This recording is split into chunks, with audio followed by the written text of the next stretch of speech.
राष्ट्रवादीचे प्रदेशाध्यक्ष आणि खासदार सुनील तटकरे यांनी काल रात्री शरद पवार यांची भेट घेतल्यानं राजकीय वर्तुळात चर्चांना उधाण आले। राष्ट्रीय कार्यकारिणीतून प्रफुल्ल पटेल आणि सुनील तटकरे यांची नावं वगळल्याची यादी माध्यमांमध्ये आल्यानंतर तटकरे यांनी शरद पवारांची भेट घेतल्यानं या भेटीला महत्त्व प्राप्त झाले।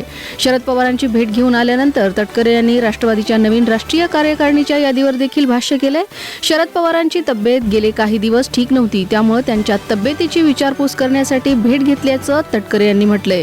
या भेटीमागे कोणतेही राजकीय कारण नाही किंवा राजकारणही नाही असंही तटकरे यांनी म्हटले। तर राष्ट्रीय कार्यकारिणी या विषयावरती मला काही बोलायचं नाही, आजची भेट ही केवळ शरद पवारांच्या तब्येतीची विचारपूस करण्यासाठी होती असं सुनील तटकरे यांनी म्हटले। राज्यात बेकायदेशीरपणे सुरू असलेल्या अनधिकृत बाईक टॅक्सी सेवांविरोधात परिवहन विभागानं कठोर भूमिका घेतली आहे। ओला, उबेर आणि रॅपिडो सारख्या अनधिकृत बाईक टॅक्सी सेवा देणारी ॲप्स तातडीनं बंद करून संबंधित कंपनी मालकांवर FIR दाखल करण्याची मागणी परिवहन मंत्री प्रताप सरनाईक यांनी सायबर क्राईम विभागाकडे पत्राद्वारे केली आहे। त्याचबरोबर परिवहन आयुक्तांनी देखील या संदर्भात सायबर क्राईम विभागाला पत्र पाठवलंय। राज्यात गेल्या काही दिवसांपासून विविध ॲप्सच्या माध्यमातून कोणतीही वैध परवानगी, शासन मान्यता किंवा परिवहन विभागाच्या नियमांचं पालन न करता प्रवासी वाहतूक सुरू आहे। रॅपिडो सारख्या संस्थांच्या अनधिकृत बाईक टॅक्सींचं प्रमाण वाढत असून ही बाब सार्वजनिक सुरक्षेच्या दृष्टीने अत्यंत गंभीर असल्याचं मंत्री सरनाईक यांनी पत्रात म्हटलंय। राज्यात सध्या उन्हाचा कडाका प्रचंड वाढला असून तापमानात सातत्यानं वाढ होतीये। मार्च आणि एप्रिल महिन्यातील तीव्र उन्हामुळे नागरिक हैराण झाले असतानाच मे महिन्यामध्ये ही उष्णतेची तीव्रता कायम आहे। हवामान विभागाने दिलेल्या अंदाजानुसार पुढील 5 दिवस राज्यातील काही भागात उष्णतेची लाट कायम राहण्याची शक्यता आहे। विशेषतः मध्य महाराष्ट्र आणि मराठवाडा या भागात पुढील 3 दिवसांसाठी उष्णतेच्या लाटेचा इशारा देण्यात आलाय। या भागातील नागरिकांनी दुपारच्या वेळेत बाहेर पडताना विशेष काळजी घ्यावी असंही आवाहन करण्यात आले। पालघर, ठाणे, मुंबई, रत्नागिरी जिल्ह्यात उष्ण आणि दमट हवामानाचा अंदाज आहे, तर उत्तर महाराष्ट्रातील धुळे, जळगाव, नाशिक, अहिल्यानगर, पुणे, बीड जिल्ह्यांमध्ये काही ठिकाणी उष्णतेच्या लाटेचा इशारा आहे। दरम्यान वर्धा, हिंगोली आणि नांदेड जिल्ह्यामध्ये गुरुवार आणि शुक्रवार या 2 दिवसांसाठी उष्णतेचा इशारा देण्यात आलाय। नाशिकच्या TCS कंपनीतील महिला कर्मचाऱ्यांचे लैंगिक शोषण आणि धर्मांतराचा प्रयत्न केल्याच्या प्रकरणातील मुख्य संशयित निदा खान ही MIM नगरसेवक मतीन पटेल यांच्या घरात आश्रित होती। त्यामुळे मतीन पटेल यांना पोलिसांनी या प्रकरणात आरोपी केले। परिणामी मतीन पटेल यांना छत्रपती संभाजीनगर महापालिकेनं दणका दिलाय। त्यांच्या घरावर आता बुलडोजर कारवाई करण्यात येतेय। ज्या घरात निदा खान लपलेली होती ते घर बेकायदेशीर अतिक्रमण करून बांधल्याचा ठपका ठेवत ही तोडक कारवाई करण्यात येते।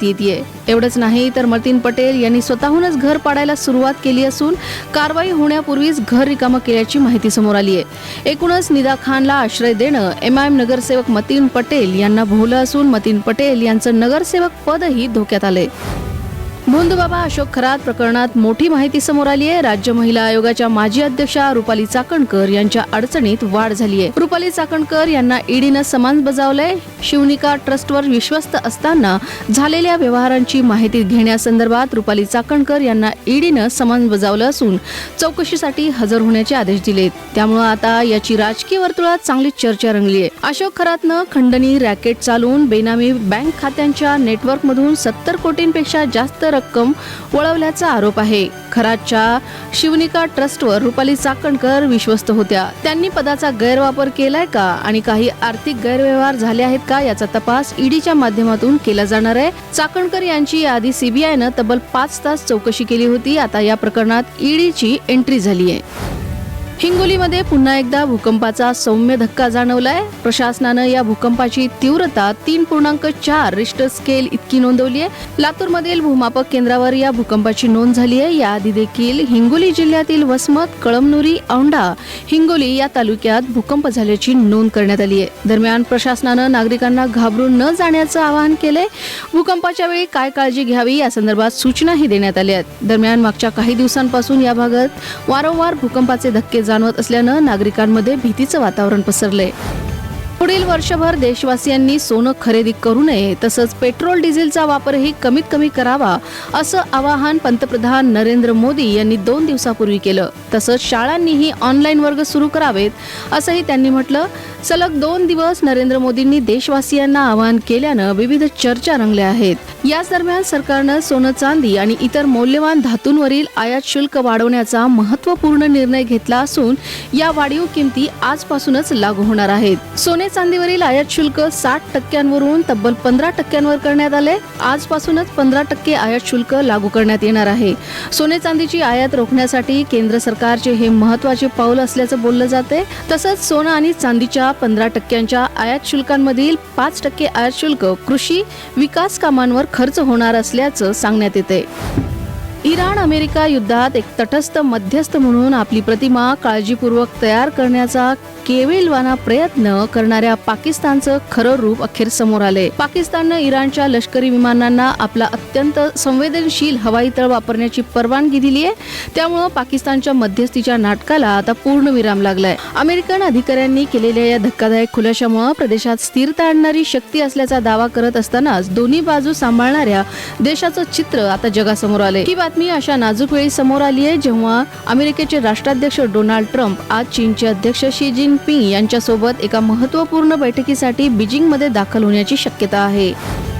IPL 2026 मधील 56वा सामना पूर्णपणे एकतर्फी ठरलाय. अहमदाबादच्या नरेंद्र मोदी स्टेडियममध्ये झालेल्या या सामन्यात गुजरात टायटन्सनं सनरायझर्स हैदराबादवर तब्बल 82 धावांनी दणदणीत विजय मिळवलाय. धावांच्या फरकानं मिळवलेला हा गुजरातचा IPL इतिहासातील सर्वात मोठा विजय ठरलाय. प्रथम फलंदाजी करताना गुजरातनं 168 धावा उभारल्या होत्या. प्रत्युत्तरात सनरायझर्स हैदराबादचा संपूर्ण संघ अवघ्या 14.4 षटकात 86 धावांवर गारद झाला.